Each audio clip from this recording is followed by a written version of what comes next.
You're listening to Manx Radio, and I'm Judith Lay, welcoming you to the podcast of the Manx Sky at Night with Howard Parkin. Twinkle, twinkle, little star, how I wonder what you are. We choose to go to the moon. We choose to go to the moon in this decade and do the other things, not because they are easy, but because they are hard. And there goes the familiar music that tells us it's time to welcome Howard Parkin into the studio for this month's edition of the Manx Sky at Night. Fastamai, Howard. Fastamai, Judith. It's great to be here again. Well, a special word of thanks for coming in, because I know that you've been travelling and you've only had about 2 3/4 hours to adjust to Manx time. And absolutely. Long way, you know. It's been, well, not just from Onchan. You've been a bit further than that, haven't you? A bit further than that, yes. But Howard, thank you for coming in. No, my pleasure. As always, a game of two halves. First of all, we're looking at our local skies, and then, as always, there will be space news to catch up on. And I'm not saying anything about that story that was circulating in the news this week about UFOs. We're not going to be. What a bunk. Well, it's a headline grabber, isn't it? Exactly. That's what it's all about. Media always want stories which excite people, and it was a non-event, really. I mean, nothing came out of it that was of any consequence. We're talking about the mention by the press of the disclosure of the UFO reports from the United States all those years ago. And they didn't tell us anything. I keep telling people a UFO is exactly what it says on the tin. It's a flying object that is unidentified. And as we hint at every week, there is still so much that we don't know. Exactly. The more we discover. Atmospheric phenomena, astronomical phenomena, there's all sorts of things going on. And it's sometimes we leap onto this. I've just given a lecture on the cruise I was on about Mars and how the whole obsession with Mars, which we still have today, all started when a chap called Schiaparelli said there were canals on Mars. He didn't. He said he was seeing channels on the surface. That's all he saw. And that's it. There's canals, there's Martians, they're little green men, and they're going to come and attack us. And the whole thing grew from that moment in 1861 it was. But you know, there you go, back 1861, and somebody mishears something. Yeah. And off they go. That's it. And it's still there to this day. There's still this thing about Mars. I get asked all the time, are the Martians? Do we believe in little green men, Mr. Parkin? No, well, not green. Let's move on. Let's move on. I would hate you to go out to the car park and find somebody leaning up against the car with a little television aerial on his head. Absolutely. You know? Right. So Venus, we're losing Venus. Yes, we've practically lost it now. I mean, over the last few months, the amount of people who've said, what's that very bright object in the sky above Peel? It was the planet Venus, and it's been absolutely fantastic. I know the weather hasn't been so good in the last few weeks or so, but TT, May time, even April, Venus was dominating our sky and was a magnificent sight. And I had great pleasure in trying to find it as long as I could, and I managed to spot it about 10 days ago with the naked eye, just above the horizon after the sun had gone down.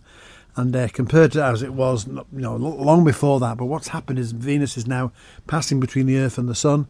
It will actually go just below the Sun on the 13th of August, and then it will re-emerge in our morning sky, and it will re-emerge quite quickly, and we'll be seeing it back in the morning sky from about mid-September onwards, and then it'll be in the morning sky right through till after Christmas, and then the whole process will be reversed again as Venus goes around the back of the Sun and reappears in our evening skies from the middle of next year onwards. It seems to me that Venus is one of the planets that we see that's around for the longest. Yes, because it's so bright and you see it in broad daylight. Well, not in broad daylight, but you certainly see it near the sunrise, near the sunset and the sunrise in the morning and the evening sky. And as a consequence, it's unmissable. It's so very, very bright. The other planet that shines with almost as much brightness is the planet Jupiter. And only today someone said to me, what's that bright planet or that bright object in the morning sky? That's Jupiter. And Jupiter and Venus between them, they are unmistakable because they're so very big and they're so very bright. Not necessarily, I'll rephrase that. Venus isn't necessarily big. It's about the same size as the Earth. Jupiter, much further away, but much, much bigger. And these two shine at a magnitude of, we've talked about the magnitude scale before, about a -2, -4, which is brighter than any star in the sky, which is why they dominate so much. So we've got the conjunction, then we've got that change from about the middle of next month. From the evening star through to the morning star. Now, something else that we're going to be able to see, conditions permitting, the summer triangle. Yeah, Tell us about that. This is a good one because I've just been away and trying to do stargazing this time of year is very difficult because the sky is so light, and I was further north. In fact, seeing it dark at the moment is a treat because I was in Iceland and it was just not dark at all. So coming home and finding the skies dark at about 11 o'clock at night was quite a treat.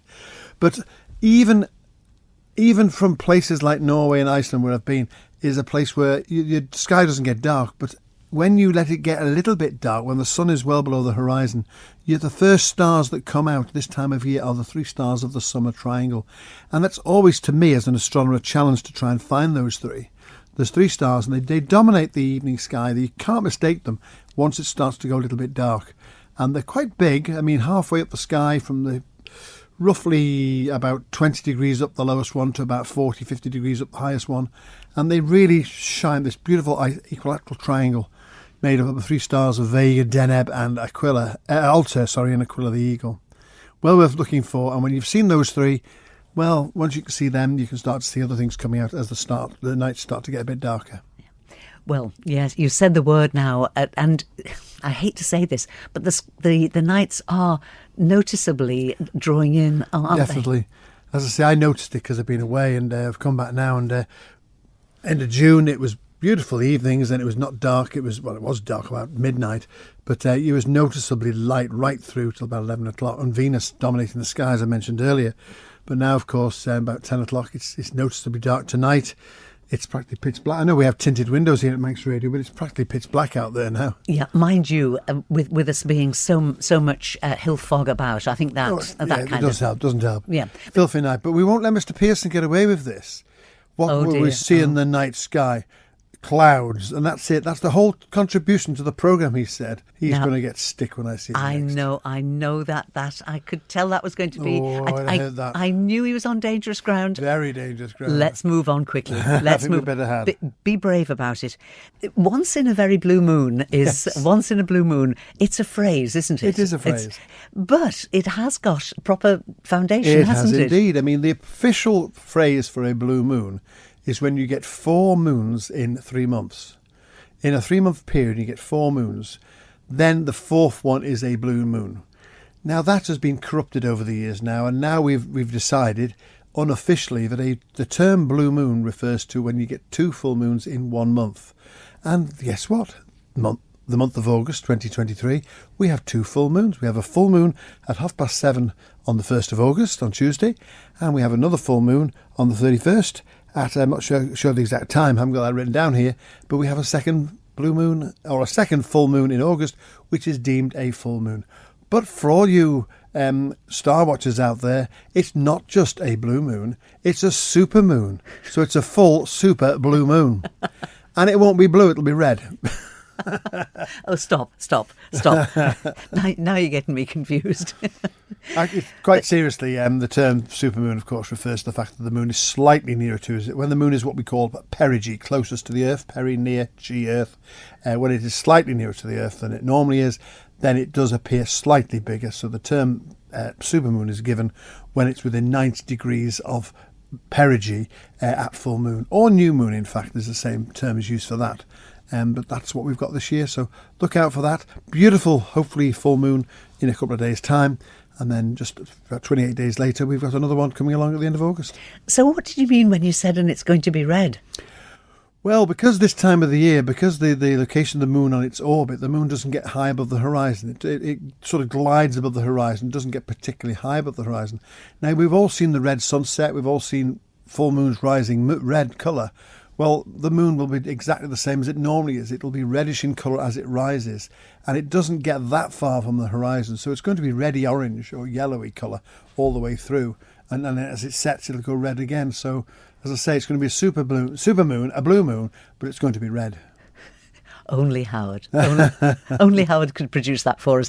So are we right in using the phrase once in a blue moon to indicate something that happens very rarely, or is it not that rare? It's not that rare. It happens at least once a year because we get 13 full moons in a year. So therefore, by definition, you're always going to get 1 month will have 2 full moons in it. So Annually. I suppose you could say annually. Once in a blue moon, it means annually, really. But Yeah. it's nice that we've got these expressions. And when you look back historically as to why the expression even came into being, it's because people are aware of the sky, people are aware of the heavens. I often talk about the mythology of the constellations and all this sort of stuff, and there is so much ancient observational evidence that people were stargazers, were looking at the sky all those years ago. And let's face it, it's only in the last 200 years or so that we've been far more obsessed with books, televisions and videos and all the rest.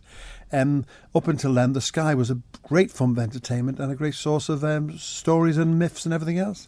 I have to say that although I know from talking to you that they're all myths, I do love the romantic stories that they work about the Milky Way and all the different planets and all the rest of it. I do think, I know it is mythology, but there's something that is very... There's a germ of something real in that. I mean, I could go on at length about the different myths and how there's a germ of truth in some of them, but lots of them have got some truth in them.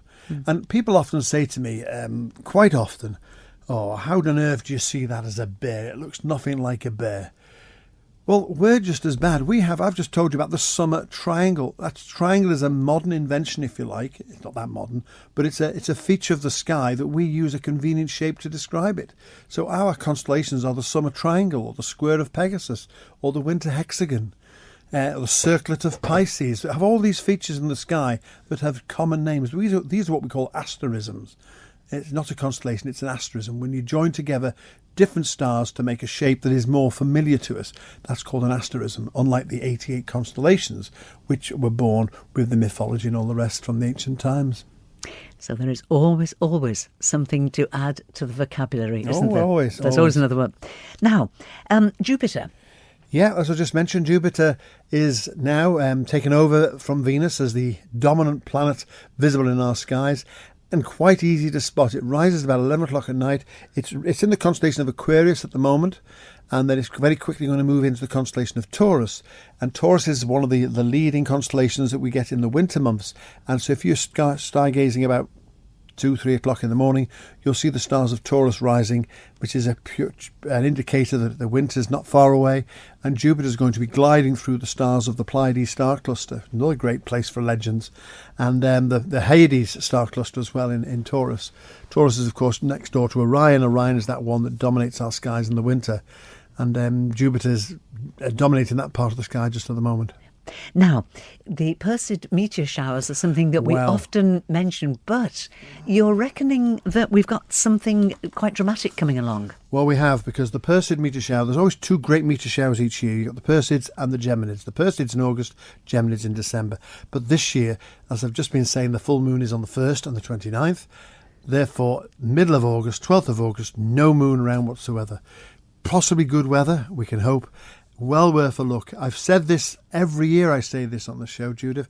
If it's a clear night on the 12th of August and you go outside around midnight, give your eyes 20 minutes or so to get used to the dark. Look towards the eastern sky, the southeastern part of the sky. I will guarantee you'll see at least one meteor. We hope to see about 80 in an hour. So there's a very good chance. Goodness. Never been let down yet by the Perseids. The last really good Perseid shower we had was 2015, and that was another moonless one when we had no moon interfering. And I remember sitting in my back garden and just seeing meteor after meteor after meteor. It really was quite dramatic. And this year, it's slightly going to be even better because there's some evidence that there's a clump of material. Without boring with too much of the details, the meteor shower is formed when a passing comet that has ceased to be, called Swift-Tuttle, has left this debris in its wake, if you like, and the Earth passes through that material, and there's thought to be a clump or a cluster of material that the Earth is going to pass through, and that's going to give us a more dramatic show than we'd previously hoped for. So no danger. It's not going to cause meteoric impacts and wipe out dinosaurs or anything silly. We're looking at things that are no bigger than the size of a walnut or a peanut that literally will completely burn up in our Earth's atmosphere, and we're seeing them burn up in the atmosphere. That's what we see. And they're well worth looking for, and I promise you, on the 12th of August, if it's clear, go outside and have a look. You will not be disappointed. Howard, let's take a little break there, let's have some music, and then let's go and explore the world of space together. Indeed. And it's very appropriately Good Morning, Starshine.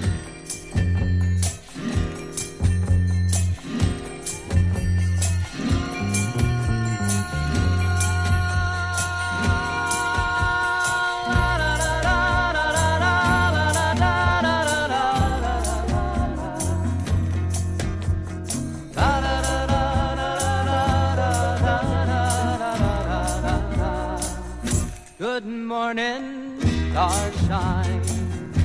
The earth says hello. You twinkle above us, we twinkle below. Good morning, starshine. You lead us along, my love and me, as we sing our early morning singing song. Glitty gloop gloopy nibby nabby nibby la la la lo lo. Abba sibby sabba dooby abba nabba lily lo lo. Dooby dooby walla dooby abba nabba. Early morning singing song. Good morning, starshine. There's love in your skies, reflecting the sunlight in my lover's eyes. Good morning, sunshine. So happy to be, my love and me, as we sing our early morning singing song. Glitty gloop gloopy nibby nabby nibby la la la lo lo. Saba sibby saba nubby abba nabba lily lo lo. Ooby ooby walla nubby abba nabba. Early morning singing song.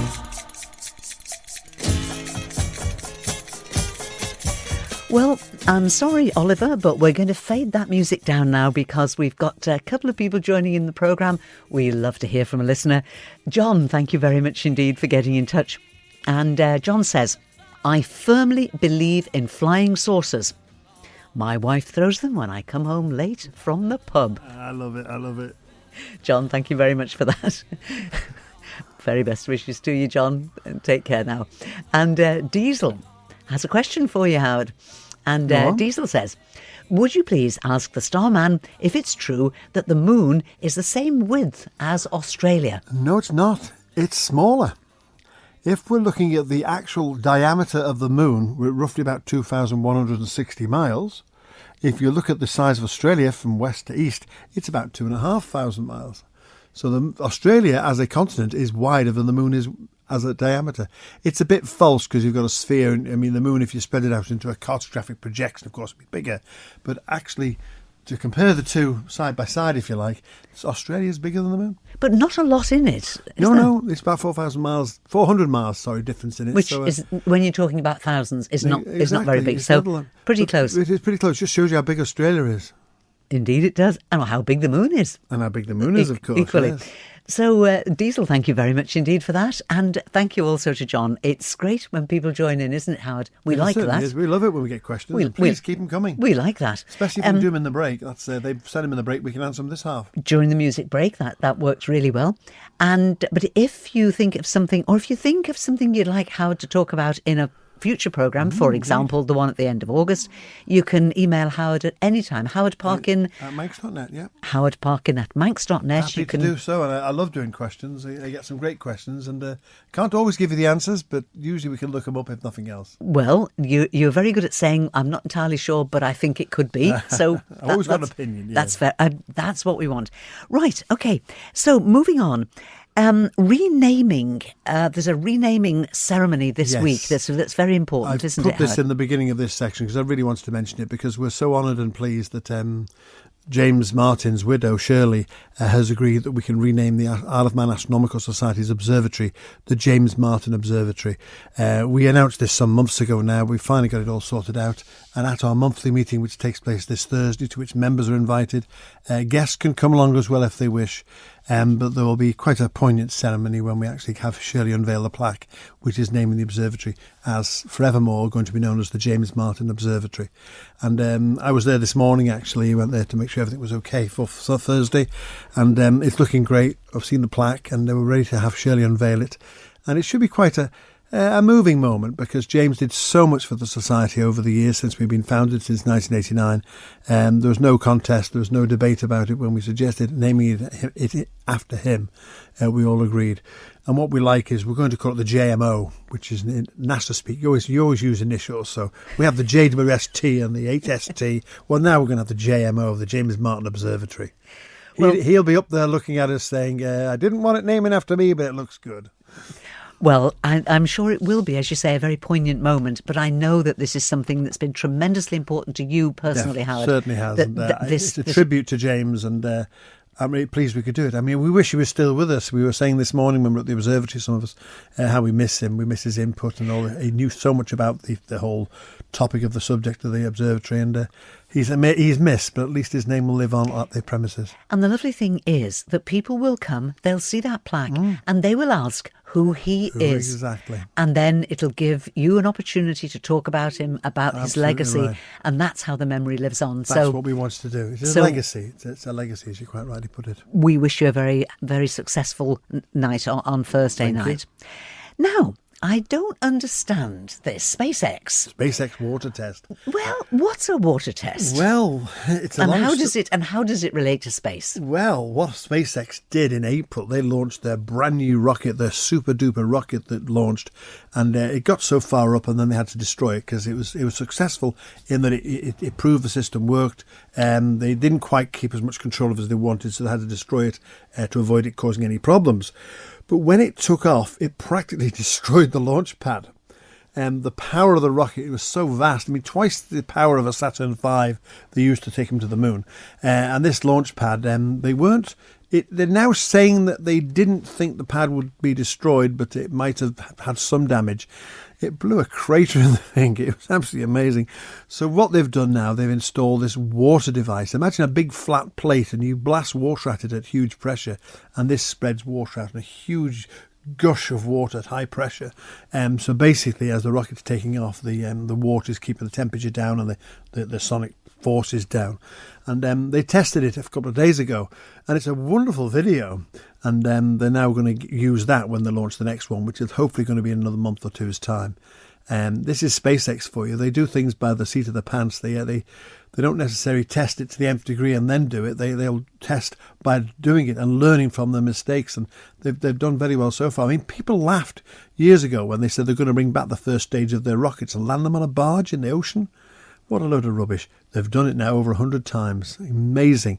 And they've sent the same rockets into space on numerous occasions, saving a lot of money, proving the technology, and of course taking us one step further forward to our quest to go into space. Well, there is so much activity. It's a job to keep up with it, as is. we always say. Every month I have to make a list, and I'm amazed how many things I keep finding. Well, if we look at the things that you want to talk about, but bearing in mind that we've got 3 minutes left. We've got a clock ticking. What do you think is the most important? Well, the one that stands out from the list of things we discussed earlier, the James Webb Space Telescope has just completed 12 months of its science operations since it was launched in December 21. It's now been working for a full 12 months since July, and it's just sent back some spectacular pictures. Yeah, they've sent about a picture in particular of a star an area of the sky called Rho Ophiuchid. It's in the constellation of Ophiuchus, and it's the star Rho, which is nearest to it. And this pictures of stars literally in the process of being born. These clouds, these stardusts and clouds and everything else. It's a wonderful photograph showing a stellar nursery, if you like. And it's just breathtaking. It just shows the power of this telescope is, and it's sending us back more and more images. We were talking about volcanoes earlier. It sent us back a picture. It's not a particularly good picture in that you can't see much out of it, but it's showing an eruption from the moon Enceladus around Saturn, which previously we've only been able to see from spacecraft in orbit around Saturn. This telescope is going to give us so much more information and ask us so many more questions. It really is most impressive, and I could not mention that one. But that's just it. It's going to ask you so many more questions. Exactly. There'll be so many things. I mean, when you talk about the birth of a star, if stars can continue to be born, well, how much more is going on up there? Exactly. Well, stars are born, stars are die all the time. It's just, the scale of it is just is astronomical, I was going to say. Ooh. There's another great picture from the James Webb Telescope of a galaxy called the Myrtle Galaxy, I think it is, from the top of my mind. And that was formed about 300 million years after the Big Bang. Now, 300 million years sounds like a long time, but when you consider the universe is 13.7 billion years old, we're looking at about 3% of the age of the universe. This galaxy was born. It's completely rewritten all the textbooks because we thought galaxies didn't form until later. But this galaxy they've now discovered was formed literally at the birth of the universe, literally within 2% of the birth of the universe. So that's another fantastic image that the James Webb has sent us. And again, it's got the astronomers and the astrophysicists scurrying for their textbooks and coming up with new theories. Well, it was certainly worth all the time and the trouble and the technology that they took to get the thing there and get it into place and it's and working. proving to be extremely successful already, and we're delighted and look forward to more images as we go through the coming years. Give us one more space story. One really good story, because this is one to just get people thinking about. We know when we look up in the sky, we can only see 4% of it. We only see 4% of the universe. The other 96% is made up of what we call dark energy and dark matter. We know what these things are because they exist in the universe and they make the universe work, the mechanics of it and all the rest. So a spacecraft was launched on the 1st of July called Euclid, named after the great philosopher from ancient Greek times. And this is going to map the sky and find out where this dark material is. Not by looking at it, because you can't see it because it's dark. You're going to look at the gravitational effects on things behind it. And in doing so, it's going to give us a greater understanding of one of the greatest enigmas of astrophysics, which is just what is the missing mass, the missing energy. Is this what propels the universe? Is it formed in black holes? The stuff is breathtaking, and there's so much to ask about, and it's a great one to leave it with. To be continued. As always, Howard Parkin, it is fascinating to talk to you, and you will be back final Sunday in August. Indeed. With another edition of the Manx Sky at Night. Faster my Howard Parkin. Faster my Judith.